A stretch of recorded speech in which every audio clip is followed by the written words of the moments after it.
चाहे वो विकसित देश हो या फिर प्राकृतिक संसाधनों से धनी देश हो, सभी के लिए ये बहुत बड़ा खतरा है।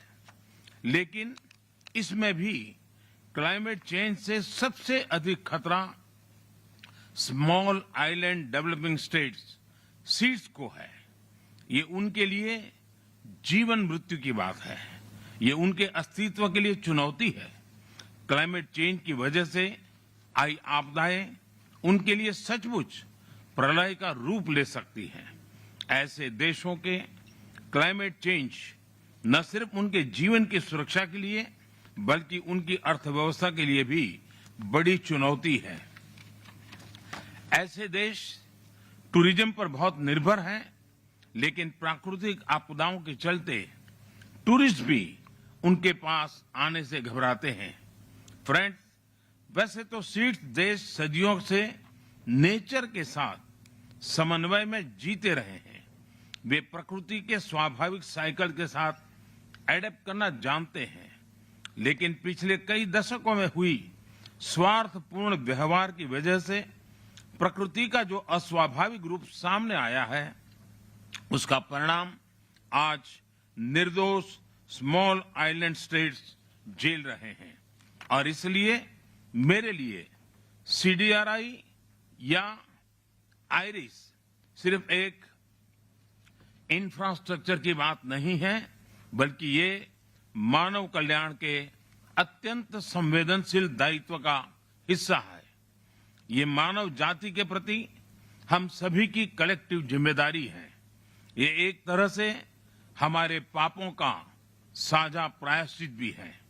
फ्रेंड्स, सीडीआरआई किसी सेमिनार से निकली कल्पना नहीं है, बल्कि सीडीआरआई का जन्म बरसों के मंथन और अनुभव का परिणाम है।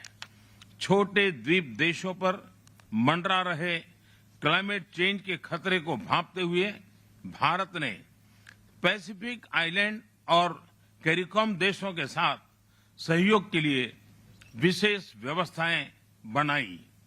हमने उनके नागरिकों को सोलर तकनीकों में ट्रेन किया, वहां इंफ्रास्ट्रक्चर के विकास के लिए निरंतर योगदान दिया। इस कड़ी में आज इस प्लेटफॉर्म पर मैं भारत की ओर से एक और नई पहल की घोषणा कर रहा हूं। भारत की स्पेस एजेंसी इसरो सीड्स के लिए एक स्पेशल डेटा विंडो को निर्माण करेगी। इससे सीड्स को सैटेलाइट के माध्यम से cyclone, coral reef monitoring, coastline monitoring आदि के बारे में टाइमली जानकारी मिलती रहेगी।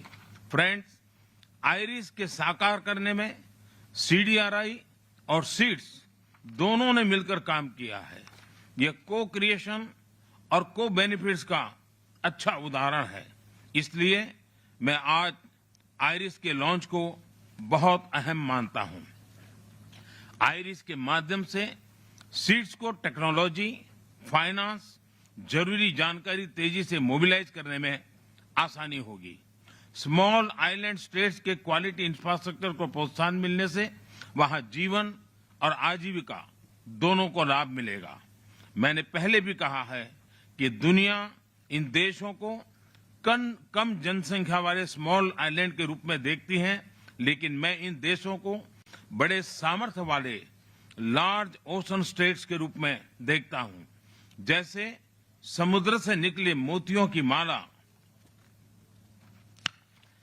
सबकी शोभा बढ़ाती है, वैसे ही समुद्र से घिरे सीड्स विश्व की भी शोभा बढ़ाते हैं। मैं आपको विश्वास दिलाता हूं कि भारत इस नई परियोजना को पूरा सहयोग देगा और इसकी सफलता के लिए सीडीआरआई अन्य पार्टनर देशों और संयुक्त राष्ट्र के साथ मिलकर काम करेगा। सीडीआरआई और सभी छोटे द्वीप समूहों को इस नई पहल के लिए फिर से बधाई और शुभकामनाएं। बहुत बहुत धन्यवाद।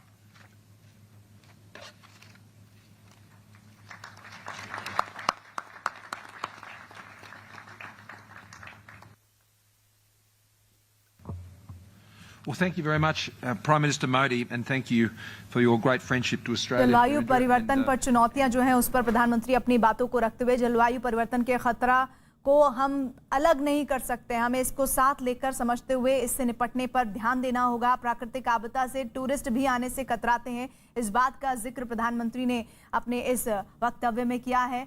स्वार्थपूर्ण व्यवहार से प्रकृति पर असर पड़ता है, छोटे द्विपक्षीय देशों को जलवायु परिवर्तन से बड़ा खतरा है। अपने इस संदेश में प्रधानमंत्री ने इस बात का जिक्र किया, जलवायु परिवर्तन के खतरे से कोई भी अछूता नहीं है। छोटे द्वीपों पर सबसे ज्यादा खतरा है, प्राकृतिक आपदा से बड़ी बर्बादी होती है और सबसे बड़ी बात यह कि प्राकृतिक आपदा से पर्यटन पर बड़ा असर पड़ता है। क्लाइमेट चेंज की चुनौतियों पर प्रधानमंत्री ने इस तरह अपनी बातों को रखा।